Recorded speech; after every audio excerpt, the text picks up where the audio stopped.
तो आमिर भाई, सबसे पहले तो आपसे शुरू करते हैं, क्योंकि जितना आपका तजुर्बा और जितनी आपकी गहरी नज़र है वो कम लोगों की होती है।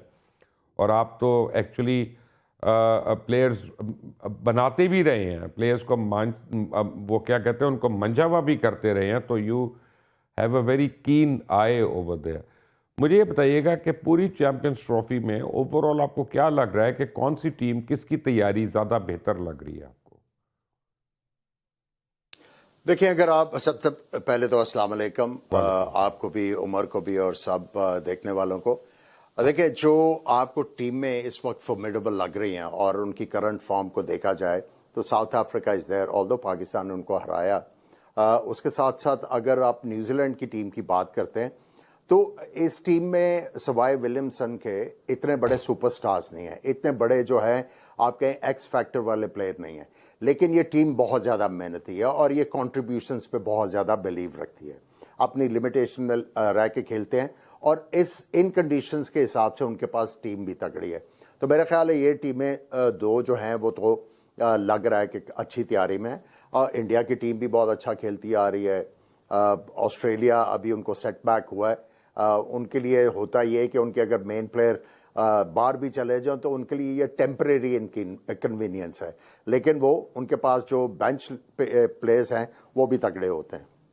सो आई थिंक ये जो टीमें हैं वो आपको तगड़ी नज़र आ रही हैं। पाकिस्तान टीम में भी जो है वो तगड़े प्लेयर्स हैं, सिर्फ मेरे ख्याल में उनको कॉम्बिनेशन अपना जो है वो उसको अच्छा वेल थॉट आउट करना है और ये देखना है कि इस ट्रायंगुलर सीरीज़ में हम किन चीज़ों में पीछे हैं और किन चीज़ों की वजह से हम लोग जो हैं वो इतना जो है कंसिस्टेंटली खेल पाए। अगर किसी बॉलर को आखिरी ओवर्स में मार पड़ रही है तो कोशिश करनी चाहिए कि उनके ओवर्स जो है वो मिडल में ख़त्म करवा के किसी और की तरफ देखा जाए। सो आई थिंक ये टीमें जो हैं वो ज़बरदस्त कम्पीट कर सकती हैं इस चैम्पियंस ट्रॉफी में। अहमद शहजाद ने रिजवान की कैप्टनसी को बड़ा क्रिटिसाइज़ किया। आई थिंक जियो पे उन्होंने किया या कहीं किया, उन्होंने किया है, काफ़ी क्रिटिसाइज़ किया है। Are you happy with him as a captain? देखिए, अभी वो रिसेंटली जो है वो साउथ अफ्रीका में सीरीज जीत के आ रहे हैं और देखें इस जो ट्रायंगुलर सीरीज में काफ़ी लोगों ने आईब्राज रेस किए कि पाकिस्तान ने पहले बैटिंग क्यों की, अच्छा वाला चेज़ कर रहे थे। लेकिन ये देखना है कि आपने पहले जो 2 मैचेस खेले वो चेज़ किया है। पहला मैच आप न्यूजीलैंड के खिलाफ ठीक है हारे, दूसरा आपने सक्सेसफुल चेज़ किया है। आपने ये भी देखना था कि आपकी बॉलिंग जो है वो कहाँ पे स्टैंड कर रही है। और जब हम लोग चैंपियंस ट्रॉफी में जाएंगे तो फिर आपको सांस लेने की जो है वो इतनी ज़्यादा जो है मोहलत नहीं मिलेगी कि अगर आप एक मैच हार गए तो फिर आप जो है वो चेज़ ही करते रहेंगे टूर्नामेंट। सो आई थिंक ठीक है, कई दफ़ा आपको सब्जेक्टिवली जो है वो बड़ा फर्म होना पड़ता है और ऑब्जेक्टिवली आप फ्लेक्सिबल होते हो। कई दफ़ा ऑब्जेक्टिवली आप जो है वो फर्म हो जाते हो और सब्जेक्टिवली आप फर्म होते हो। सो आई थिंक ये सारी चीज़ें देखने के बाद आपको जो है क्लोजर टू द बड़ा टूर्नामेंट, आई थिंक सिलेक्शंस के ऊपर काफ़ी लोगों के आईब्राज हैं। लेकिन इस टाइम मैं समझता हूँ इंस्टेड ऑफ क्रिटिसिज्म, अगर आप कोई सॉल्यूशंस बताते हैं तो वो टीम की हेल्प करेगा। ये हेल्प नहीं इस वक्त करेगा कि अगर आप ज़्यादा क्रिटिसाइज करो। देखें, आप पॉइंट नोट करके रखें, जब आपकी चैंपियंस ट्रॉफी ख़त्म होगी तो उसके बाद आप बताइए कि भाई यहाँ पे गलत थे, ये सही हो सकता था, फ्यूचर में आपने क्या करना है। उमर साहब, thank you very much for joining me. और आप आए खरा सच पे, आज पहली बार ही आप खरा सच में आए हैं। मुझे ये बताइएगा कि सारी टीम्स की परफॉर्मेंस पे तो हम बात कर लेंगे सब कुछ, पाकिस्तान टीम की फील्डिंग के ऊपर क्या बात करें? कभी कोई ऐसा टाइम रहा है हमारे ऊपर कि हम कहें कि हमारी फील्डिंग जो है वो इमैक्युलेट रही है और हमें वो टूर्नामेंट जिताएगी? बल्कि ये मुझे आमिर से ही पूछना चाहिए। जी आमिर, आप ही बताइएगा फील्डिंग के बारे में, क्योंकि आप तो क्लोज इन फील्डर भी रहे हैं। देखिए, फील्डिंग जो है, देखिए ये पर्सनल चीज़ है, इसके ऊपर आप पर्सनल एफर्ट करते हैं। इसमें आपको ठीक है, कुछ लोगों को नेचुरल, जिस तरह जॉन्टी रोड्स थे उनको नेचुरल टैलेंट था, लेकिन ये ऐसा एक फॉसेट है जहां पे आप मेहनत करके अपने आप को इम्प्रूव कर सकते हैं, आप अपने आप को बड़ा सेफ फील्डर बना सकते हैं। बिल्कुल ये कंसर्न है कि फील्डिंग के लैप्सेस हमारे होते हैं, कई दफ़ा तो आउटस्टैंडिंग फील्डिंग हो जाती है, कई दफ़ा जो है वो बिल्कुल जो है वो फील्डिंग इतनी ज़्यादा नहीं होती। मैं समझता हूं कि ये हमारी फील्डिंग तब खराब होती है जब हम प्रेशर जो है वो फील करना शुरू हो जाते हैं। अगर आप कुछ प्लेयर्स की बात करें, अगर वो समझ रहे हैं कि मेरी टीम में जो है वो जगह जो है उसके आगे क्वेश्चन मार्क आ रहा है, तो उनकी जो सोच है वो उस तरफ लगी हुई है rather than job in hand. तो आई थिंक जो प्लेयरों को चीज करने की जरूरत है वो सारा कुछ भूल के ग्राउंड पे जब आए तो जो जॉब इन हैंड है उसके ऊपर कंसंट्रेट करें। और मैं फिर कहूंगा this is a personal thing, आप मेहनत करके अपने आप को बहुत ज्यादा इंप्रूव कर सकते हैं। अच्छा, अब आपके जो की बैट्समैन हैं और की बॉलर्स हैं वो बड़ी रेगुलरली बहुत लंबे अरसे से परफॉर्म नहीं कर रहे हैं, तो कब ये डिसीजन होता है कि यार इनको चेंज कर लें? आप सिर्फ चैंपियंस ट्रॉफी के शुरुआत में हम क्यों ये सजेशन दे रहे हैं, बोर्ड को पहले क्यों नहीं ख्याल आता? देखिए, सबसे पहले मुबशिर भाई मैं यहां पे एक बात करना चाहता हूं, वो ये है कि आप अगर जीपी के पास जाते हैं तो वो आपको डिफरेंट मेथड्स के साथ, डिफरेंट मेडिसिन के साथ आपको ठीक करने की कोशिश करता है।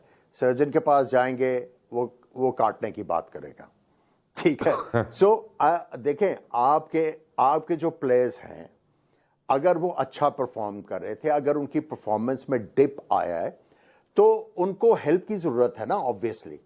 तो वो हेल्प क्यों नहीं मिल रही, ये बहुत बड़ा कंसर्न है।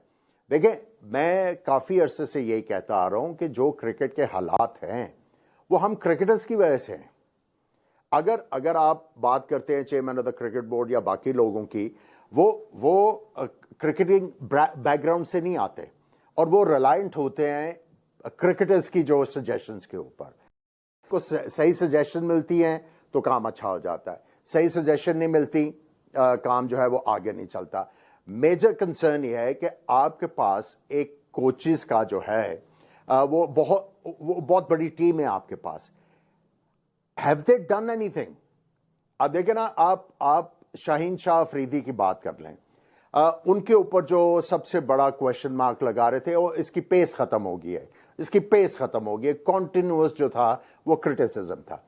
बात यह है कि उन्होंने कभी भी 150 के ऊपर बॉलिंग नहीं की और उनकी स्ट्रेंथ थी स्विंग करना गेंद का। अब देखिए, जब उनको क्रिटिसिज्म हुआ कि इनकी पेस खत्म हो गई है, उन्होंने पेस बढ़ाने की कोशिश की, उनकी स्विंग चली गई।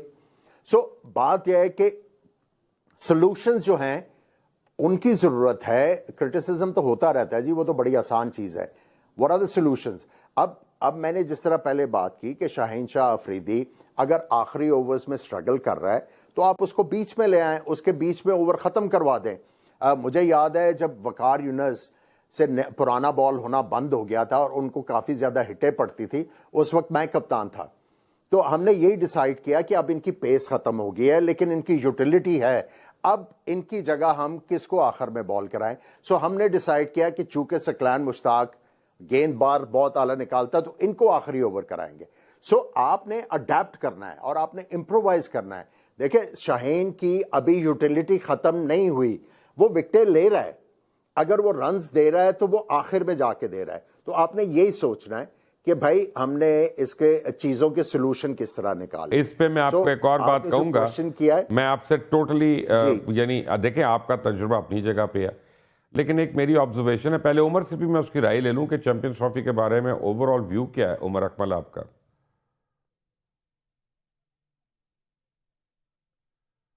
उमर साहब, आपको मेरी आवाज आ रही है? ओके।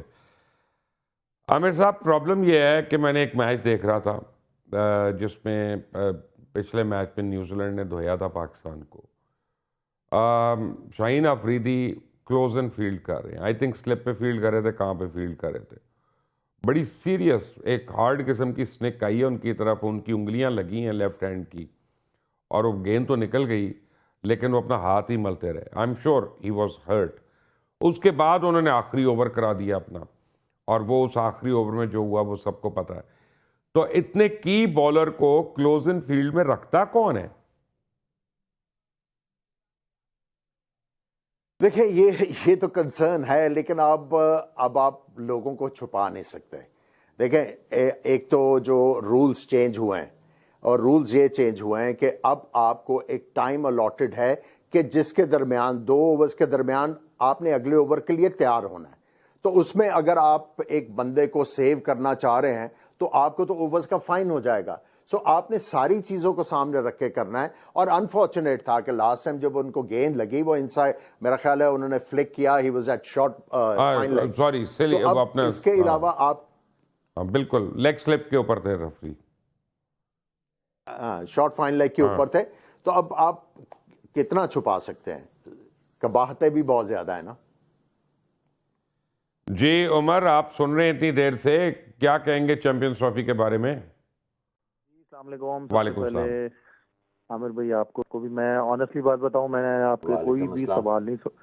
कोई भी सवाल नहीं सुना। जरा मुझे बता देंगे तो आपकी मेहरबानी आपकी होगी। राय क्या है, चैंपियंस ट्रॉफी कौन जीत रहा है और हमारी तैयारी कैसी है? मेरा ख्याल है कि मेरे से ज़्यादा एक्सपीरियंस तो आमिर भाई का है। जो हमारी टीम है उसको लेके थोड़ा सा मुश्किल होगा, क्योंकि हमारे पास एक स्पिनर है और हमारे पास जो एक्सपीरियंस है वो भी इतना नहीं है। और आप ये कह सकते हैं कि हमारी जो बैटिंग साइड है ऊपर से तो वो अच्छा स्टैंड दे रही है, जो नीचे मिडल ऑर्डर है वो इतना डिलीवर नहीं कर पा रहा जितना करना चाहिए। कि जैसे आप ये कह लें कि लास्ट मैच में भी ऊपर से अगर क्लैप्स हुआ था तो उसके बाद सलमान अली आगा ने और रिजवान ने थोड़ी सी पार्टनरशिप बिल्ड की थी। तो फिर इस चीज़ को खुशदिल शाह ने और तैयब ताहिर को इसको कन्वर्ट करना चाहिए था एक बड़ी इनिंग्स में, कि 300 के करीब लेके जाते हैं, 300 प्लस करते तो वो ज़्यादा अच्छा होना था। तो थोड़ा सा हमें बॉलिंग यूनिट थोड़ा सा वीक लग रहा है और मिडल ऑर्डर थोड़ा सा वीक लग रहा है। तो फिर ठीक क्या है हमारा? हमारा ठीक क्योंकि फील्डिंग तो मेरा ठीक ख्याल है है नहीं। मेरा ख्याल है कि आमिर भाई बताएंगे। आमिर भाई काफी उनको एक्सपीरियंस है इंटरनेशनल नहीं, मैं क्रिकेट आपसे इसलिए पूछ का। रहा हूँ कि आप मिडिल ऑर्डर बैट्समैन है ना, वो क्या गलतियां देखिए कर रहे हैं हमारे बैट्समैन जो उनको नहीं करनी चाहिए? देखिए हमारे जो मिडल ऑर्डर है ना, मैं पहली बात तो एक यहाँ पे ओपनली कहना चाहूंगा, शायद मेरी अपनी राय है, आमिर भाई इससे एग्री करेंगे या नहीं करेंगे, मैं आमिर भाई से माजरत करता हूँ कि हमारी फर्स्ट क्लास क्रिकेट को ना इतनी प्योरिटी नहीं दी जाती। That's true. हाँ, और हमारी जो है वो सिर्फ थ्रू आउट अब पीएसएल रह गई है, कि पीएसएल में जो 2 छिक्के लगाता है, 2 बाउंड्रियां लगाता है, बस ये हमें बैट्समैन मिल गया है। कोई 3 आउट करता है जी, बस ये हमें बॉलर मिल गया है। अब ये चीज पीएसएल से या दूसरी लीगों से आप नहीं ले सकते। आप जब तक अपनी फर्स्ट क्लास क्रिकेट को प्योरिटी नहीं देंगे तो वो टैलेंट सामने नहीं आएगा, वो एक भूख सामने नहीं आएगी उस प्लेयर में कि यार मैंने अगर ग्रीन कैप लेनी है ना तो मैंने लंबे अरसे के लिए लेनी है। आप मुझे खुद बता दें, शायद आमिर भाई मेरी इस बात से एग्री करेंगे, कि आखिरी 2 से 3 सालों में हमने कितनी ग्रीन कैपें दी हैं कि उनको पता ही नहीं है कि हमने कितनी ग्रीन कैपें दे दी हैं। उमर, अगर मैं कोई जाती सवाल करूं तो आपको बुरा तो नहीं लगेगा? जी बताएं अगर है? नहीं नहीं, मैं अगर आपने ना जवाब देना हो तो आप ना देना, मैं आपको ये, ठीक है आपका राइट है आपका। जी लेकिन आप बाबर आजम के फर्स्ट कज़न हैं, तो थोड़े से जी। टिप्स उसको भी देते हैं कि भाई अपनी कैप की इज्जत रखो, 3 साल हो गए तुमने को 50 नहीं मारा, 3 साल। देखें इसमें हम लोगों ने ही जैसे मैंने एक सवाल आपका सुना था कि ऑस्ट्रेलिया के पास या इनके पास अगर इनके कोई मेन प्लेयर नहीं आ रहे थे, तो आमिर भाई का मैंने एक ही सवाल सुना था कि उनके पास बेंच स्ट्रेंथ बहुत अच्छी है। That's true. ठीक है, आप ये देख हमारी टीम में अगर बाबर 5 साल कप्तान रहा है तो बाबर की जिम्मेदारी थी कि वो तकरीबन 2 टीमें बनाता। वो टेस्ट वनडे T20 का 5 साल कप्तान रहा है। उसको चाहिए था कि बेंच स्ट्रेंथ इतनी मजबूत करता कि कोई भी प्लेयर बाहर भी होता ना तो को टीम पे फर्क ना पड़ता। उसने सिर्फ 3-4 लोगों में ही अपनी टीम 5 साल की रखी है और हाँ, तो इसलिए उसने तो उन ना प्लेयर्स को खेलने नहीं ना दिया उमर, जो 100 मारते थे और जो कंसिस्टेंट थे और अपनी दोस्तों को खिलाता रहा ना, ये भी तो सच है ना।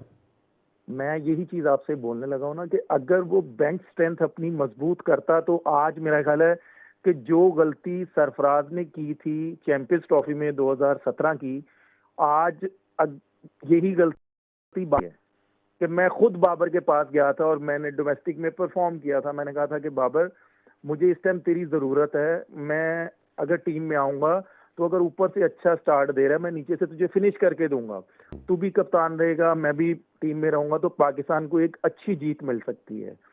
तो उसने मेरी बात ये सुनी नहीं है। तो मेरा ख्याल है कि बाबर को ये सोचना चाहिए था कि अगर लंबे अरसे के लिए कप्तानी करूंगा तो अपने साथ मैंने कुछ प्लेयरों को अटैच करना जिन्होंने मैच फिनिश करने हैं।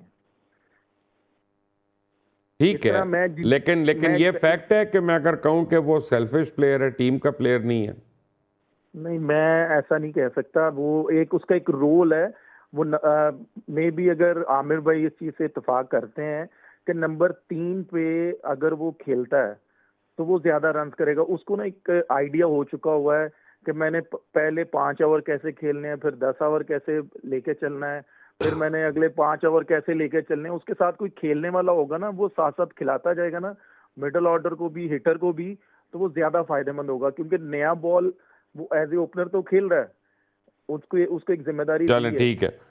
मैं एक्चुअली किसी इंडिविजुअल के ऊपर नहीं पढ़ना चाहता, क्योंकि पाकिस्तान के लिए ये इंपॉर्टेंट है कि पाकिस्तान के सारे प्लेयर्स अच्छा परफॉर्म करें। आमिर साहब, मुझे ये बताइएगा, हमें हमें सारे मैच एक तरफ और इंडिया पाकिस्तान का मैच एक तरफ, इस इंडिया पाकिस्तान मैच में आप दुबई में किसकी एज देख रहे हैं?